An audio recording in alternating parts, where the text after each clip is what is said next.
बिल्कुल देखिए, लगातार एबीपी गंगा पर ये महा कवरेज, बड़ी कवरेज लगातार जारी है क्योंकि विधान परिषद के चुनाव के लिए अब काउंटिंग का आज दिन है। यानी कि आज 27 सीटों पर कौन रहा विजेता, किसका हुआ विजय तिलक, ये थोड़ी देर में साफ होने लगेगा। दीपा, बिल्कुल हर एक तस्वीर लगातार हम आपको दे रहे हैं। देखिए अब 9 बजने को है, जैसे ही 9 बजेंगे वैसे ही काउंटिंग की प्रक्रिया को 1 घंटे पूरे हो जाएंगे और पहले राउंड की जो काउंटिंग होगी प्राची, वो भी लगभग पूरी हो जाएगी और उसके बाद तस्वीर देखिए 1 घंटे पूरे हो चुके हैं। ये बड़ी जानकारी आपको दे दें, एमएलसी चुनाव के बाद जब मतगणना की प्रक्रिया चल रही है उसको 1 घंटे का वक्त बीत चुका है। 27 सीटों पर चल रही है वोटों की काउंटिंग और कौन मारेगा बाजी, इस पर लगातार नजर है। सुबह 8 बजे से लगातार जारी है काउंटिंग, मतगणना लगातार हो रही है। कौन आगे निकलता हुआ दिखाई दे रहा है, कौन किस पर भारी पड़ रहा है, किसका पलड़ा भारी है, इसकी हर एक जानकारी लगातार सबसे पहले एबीपी गंगा आप तक पहुंचा रहा है। ये बड़ी जानकारी, सुबह के बज गए हैं 9 और इसी के साथ ही 1 घंटे पूरे काउंटिंग की प्रक्रिया को।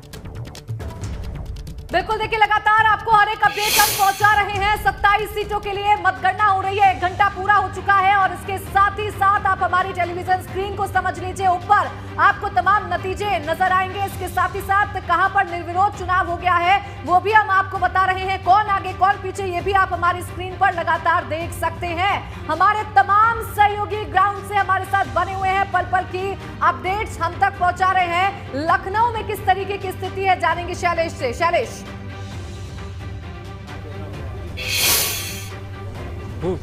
जी बिल्कुल, देखिए अंदर काउंटिंग जो है वो जारी है और अभी तक अगर बात करें तो जो पलड़ा है वो कहीं ना कहीं भारतीय जनता पार्टी का जो है वो बढ़त नज़र आ रही है। लेकिन अगर हम आधिकारिक जो आंकड़े हैं उनकी बात करें तो लगभग जो अंदर अधिकारी हैं, जो जिला निर्वाचन अधिकारी है डीएम, उनका ये कहना है कि लगभग 10:30 बजे का समय होगा, 10:15 से 10:30, जब आधिकारिक रूप से चीज़ें सामने आना शुरू हो जाएंगी। अभी यहाँ पर फिलहाल तस्वीरें आप देख सकते हैं, कुछ जो इनके साथ के जो निर्वाचन के एजेंट थे जो समाजवादी पार्टी के, वो अब से कुछ देर पहले बाहर निकले थे। हालांकि उन लोगों को भी बहुत यहाँ पर आए थे, बहुत ज़्यादा चीज़ें अभी क्लियर नहीं हो पाई, लेकिन जो अभी तक यहाँ पर अंदर से सूचनाएं मिल पा रही हैं अपने सोर्सेज के माध्यम से, वो यही मिल रही कि भाजपा का पलड़ा कुछ भारी नज़र आ रहा है फिलहाल।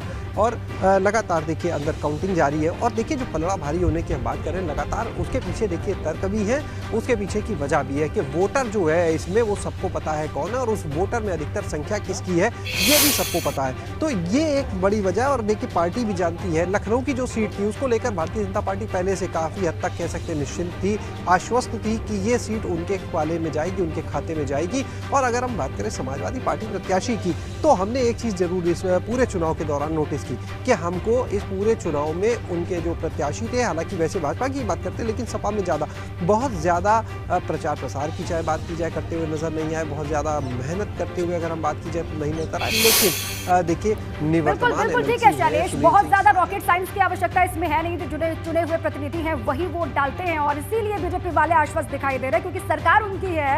चलिए नीतीश का रुख कर लेते हैं, वाराणसी से वो लगातार हर एक जानकारी आप तक पहुंचा रहे हैं। नीतीश, कितना वक्त और लगेगा पहले राउंड की काउंटिंग को पूरी होने में, बताइएगा सबसे पहले।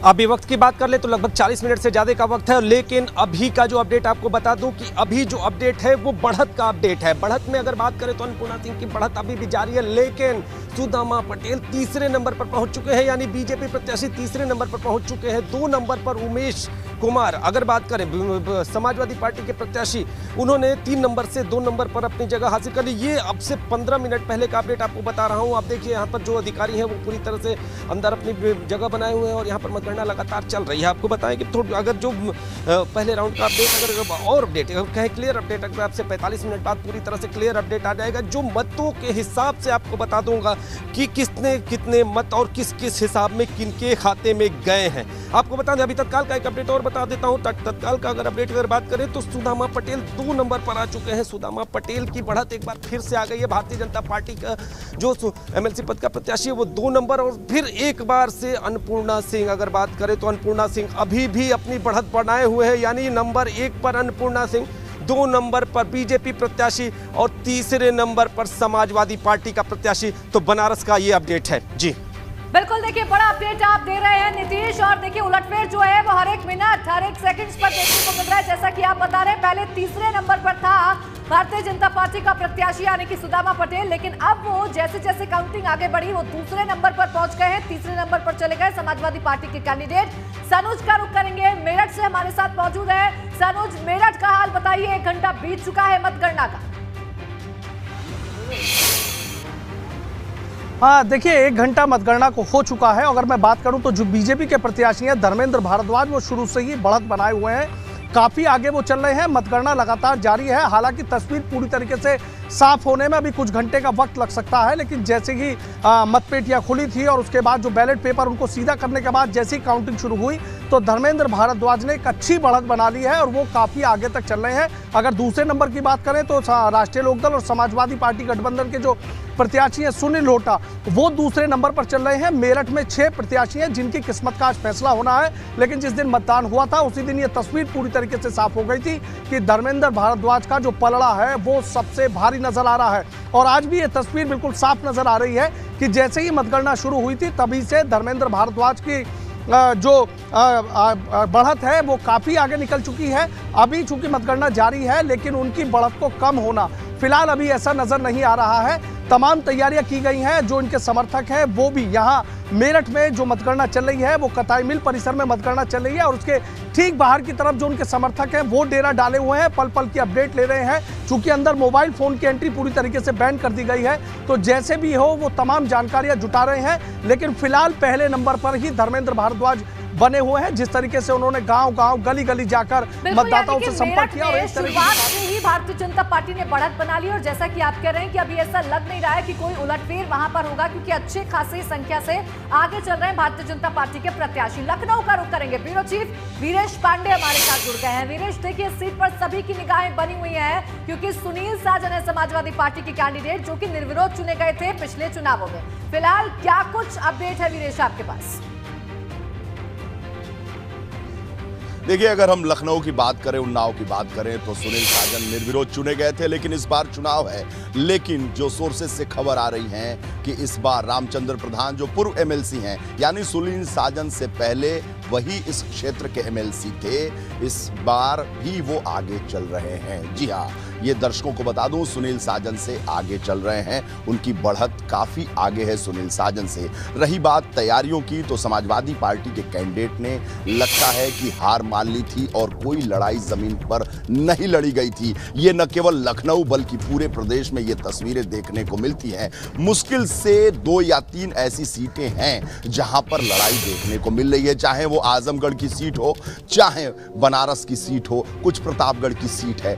वरना अगर हम बात करें लखनऊ की तो एक तरफा लड़ाई है। जी हां, मैं दावे के साथ कह रहा हूं कि रिजल्ट जब आएगा तो ये साबित होगा कि एबीपी गंगा ने जो कहा था वो सच साबित होगा, क्योंकि जो रामचंद्र प्रधान हैं, बसपा में रहे, बसपा से वो एमएलसी थे, भारतीय जनता पार्टी में 2013 में आए, जमीन पर काम किया उन्होंने और वो छात्र नेता, लखनऊ यूनिवर्सिटी के अध्यक्ष, महामंत्री सभी रहे। तो ऐसे में रामचंद्र प्रधान की इस इलाके में छात्र नेता के तौर पर एक बड़ी पकड़ है, अच्छी पकड़ है। मृदुभाषी हैं, साथ ही साथ सरल हैं, सहज हैं, खुद एमएलसी रहे हैं, उनके भाई जिला पंचायत के अध्यक्ष रहे हैं। तो जमीन उनकी छात्र राजनीति से लगभग 30 साल से, जी हां 90 से वो राजनीति कर रहे हैं उन्नाव, लखनऊ के आसपास के जिलों में, इसलिए इसका फायदा उनको मिल रहा है। और साथ ही साथ जो सत्ताधारी दल है भारतीय जनता पार्टी, उसका भी फायदा मिल रहा है। और मोदी योगी का फायदा तो भारतीय जनता पार्टी का ग्राम प्रधान का चुनाव लड़ने वाला है उसको भी मिलता है।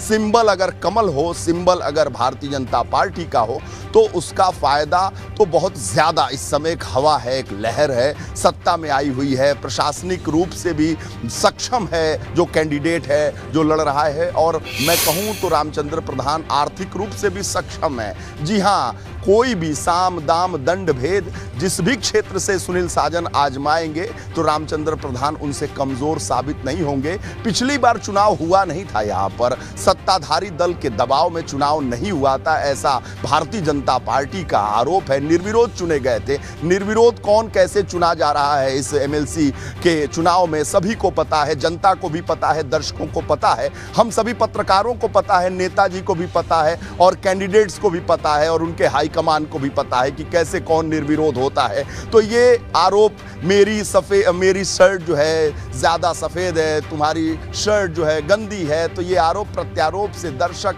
और साथ ही साथ जनता पे कोई असर नहीं पड़ता है। जी हाँ, इसमें जो हम कलेक्ट्रेट में खड़े हैं, सुरक्षा के भारी बंदोबस्त आप जानकारी दे रहे हैं, उसी जानकारी के हिसाब से जो रुझान है शुरुआत में वो सामने आ रहे हैं। लौटेंगे आपके पास हम वीरेश।